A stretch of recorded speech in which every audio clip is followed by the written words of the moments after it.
మన మర్రి golden diamonds లో మీరు కొనే ఆభరణాలపై నో జీఎస్టీ, కేవలం 1% నుండి 11% వరకు మాత్రమే గల VA, ఆపై జీరో మేకింగ్ ఛార్జెస్ ఇంకా నో జీఎస్టీ. మర్రి గోల్డెన్ డైమండ్స్. దేశంలో అక్రమ వలసలు, చొరబాట్ల కారణంగా జరుగుతున్న జనాభా నిష్పత్తిలో మార్పులపై కేంద్ర ప్రభుత్వం సంచలన నిర్ణయం తీసుకుంది. దేశవ్యాప్తంగా వస్తున్న మార్పులను నిశితంగా పరిశీలించేందుకు ఉన్నత స్థాయి కమిటీని ఏర్పాటు చేసింది. Retired judge justice Prakash Prabhakar Navlekar అధ్యక్షతన ఈ కమిటీ పనిచేయనుంది. అక్రమ వలసలు దేశ సార్వభౌమాధికారానికి, అంతర్గత భద్రతకు పెద్ద సవాల్గా మారాయని కేంద్రం పేర్కొంది.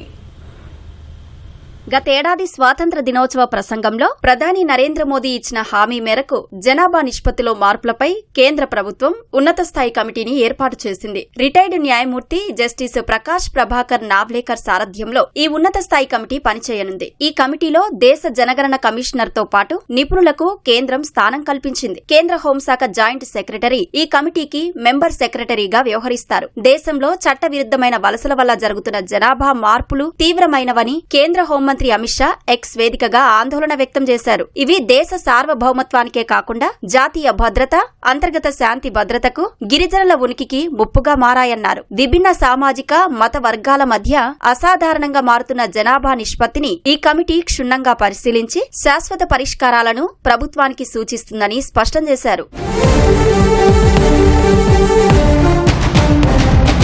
చొరబడిన ప్రతి ఒక్క అక్రమ వలసదారుణ్ణి గుర్తించి దేశం దాటించడానికి కేంద్రం కట్టుబడి ఉందని అమిత్ షా పునరుద్ఘాటించారు. సరిహద్దుల్లో జనాభా మార్పులు జరగకుండా నిరోధించాల్సిన పూర్తి బాధ్యత బీఎస్ఎఫ్ పై ఉందన్నారు. త్రిపుర, అస్సాం, బెంగాల్ ప్రభుత్వాలు అక్రమ చొరబాట్లకు వ్యతిరేకంగా కఠిన విధానాలను అనుసరిస్తున్నాయని గుర్తు చేశారు. పశువుల అక్రమ రవాణాను అడ్డుకోవడానికి పోలీసులు, జిల్లా యంత్రాంగాలతో కలిసి బీఎస్ఎఫ్ పనిచేయాలని సూచించారు. చొరబాటుదారుల రహస్య మార్గాలను గుర్తించి వాటిని శాశ్వతంగా మూసివేయడం ద్వారా చొరబాట్లకు ముగింపు పలకాల్సిన సమయం ఆసన్నమైందని అమిత్ షా స్పష్టం చేశారు.